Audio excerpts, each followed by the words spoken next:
Today we're going to write equations of lines, and we're going to use point-slope form to help us with that. You have done this before in both Algebra 1 and Algebra 2, so this should be a little bit of a review. If you know your slope, m, and you know that the line passes through the point x1, y1, then you can use this equation, this formula, to write the equation.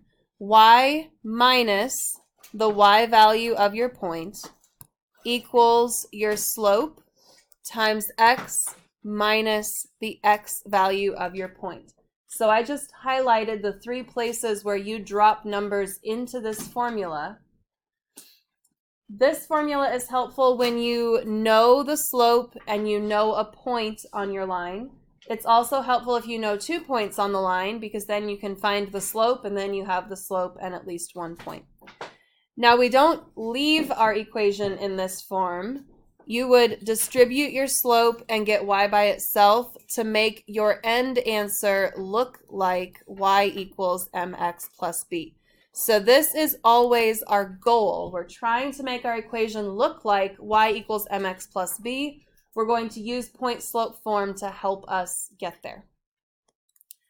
So on this example, again, I'm going to write the formula up here so that we all can see it on the same screen. In example 1, the line passes through the point 1, -2, and has a slope of -3. So I'm trying to match up my colors. Those of you that are visual learners, that color helps. I'm hoping that my colors will help you. So we need to do y minus the y value of our point, which is -2, equals m, our slope is -3, times x minus the x value of our point, 1. And I'll go through here and label everything with colors again. The one thing that's really important for you to notice is that point-slope form uses subtraction. So if your point has negative values in it, you are going to see minus a negative when you write out the formula. Y minus a -2 is the same as y plus 2. We need to distribute the slope and get y by itself. So we have -3x plus 3. This is starting to look like y equals mx plus b. The plus 2 is in the way. How do we get rid of that plus 2? Subtract 2. So our final answer is y equals -3x plus 1.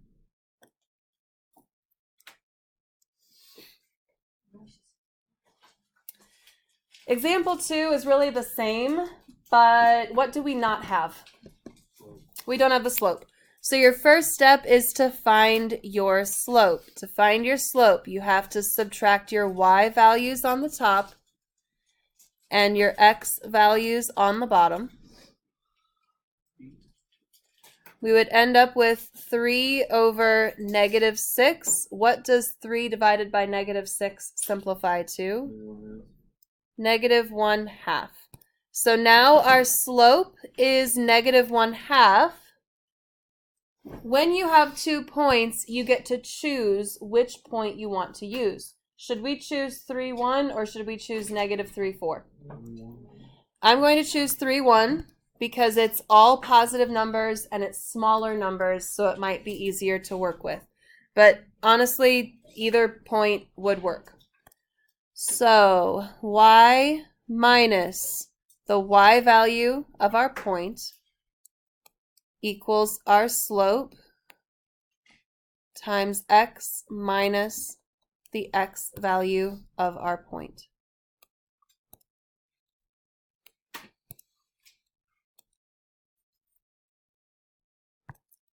All right, I'll be honest with you, anytime the slope is a fraction, this kind of bites a little bit. We have to deal with multiplying a fraction, but we're capable. We can do that. Distribute your slope. You'd have -1/2 x What is -1/2 times -3? Decimals are okay. Positive 1.5, so positive 1.5. You could definitely use decimals for your number if you would like. And then we'd finish by adding 1 on both sides. So our final answer is y equals -1/2 x plus 2.5. I probably should make you change that 2.5 into 5/2, but decimals are fine. Honestly, decimals are fine.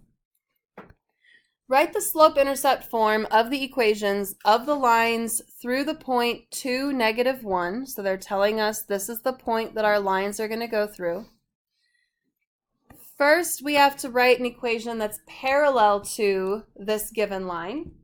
Then we have to write an equation that is perpendicular to this given line. Now, problem, this line that they gave us, is the slope readily apparent in the version of the equation that they gave us? No, we're going to have to do some work to find the slope. So we're going to need to subtract 2x on both sides.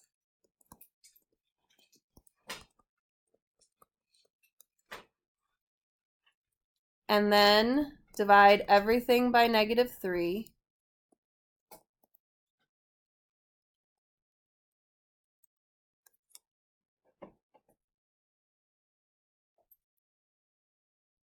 What's the slope of this equation? 2/3. Now, how many of you have younger siblings? Several of you have younger siblings. It's around Halloween, right? Your younger sibling goes out trick-or-treating, comes back with this big old bucket filled with candy. What do? You take it. Okay. So we're all clear that we steal our younger siblings' candy, which, you know, I'm not going to say anything about your integrity, but it's just what you do, right? It's like the privilege of being an older sibling. But do you really take all of it? Like, what about the waxy chocolate that people got at the dollar store that is just total junk? Do you want that stuff? Do you want the pencils and the erasers and the little spinny tops that are Halloween themed? Like, you don't want that stuff. You want the good stuff. So this equation is a Halloween bucket from our younger sibling. And that 2/3 is the full-size Skittles, full-size Reese's, you know, all the good stuff. The rest of that equation is the waxy chocolate from the dollar store. So throw the rest of that equation away. We don't care anything about that line other than the slope. Pick the slope out, throw the rest of it away so that it doesn't confuse you. Now for part A, we want to write an equation of a line that is parallel. If our original slope is 2/3, what would be the slope of a parallel line? 2/3. So you are going to write an equation where the slope is 2/3 and it goes through the point 2, -1. Take a moment and try to write that equation in point slope form. Pause the video if you're watching the video. So here's where your numbers should go. So we have y plus 1 equals 2/3 x. 2/3 times -2 would be -4/3, which is -1.3 repeated. So if you want to write -1.33, that's totally fine. Subtract 1 on both sides.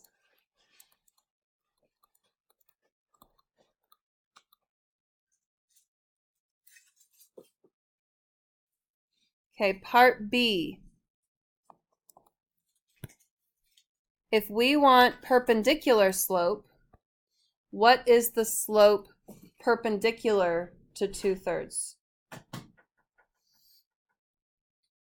Perpendicular slopes are opposite reciprocals. So if this is positive 2/3, perpendicular would be negative. What else do we have to do?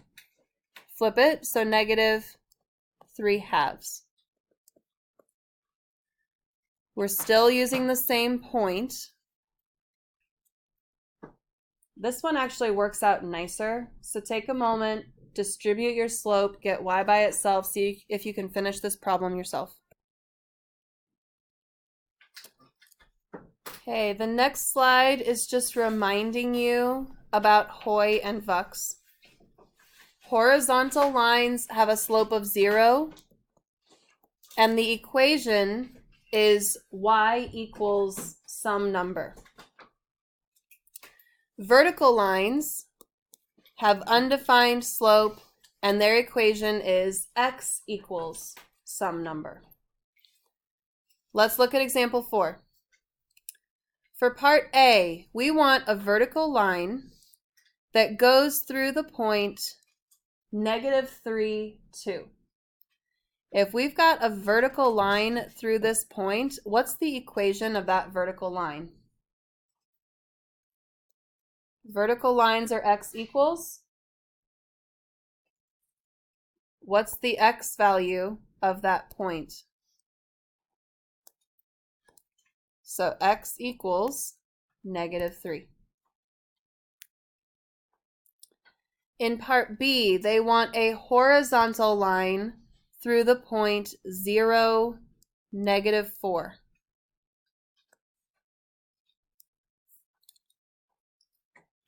My horizontal line isn't very straight, is it? There we go. Horizontal lines have an equation of y equals. If it goes through the point 0, -4, that means every single point on that line has to have the same y value, and that y value is -4. Do you see how ridiculously easy these are? If these are not easy, you're basically thinking too hard about them. So for part A, vertical line is x equals. What's the x value? The x value is -3, so x equals -3. B, horizontal lines are y equals. What is the y value? -4, so y equals -4. For part C, I'll draw a new picture for part C.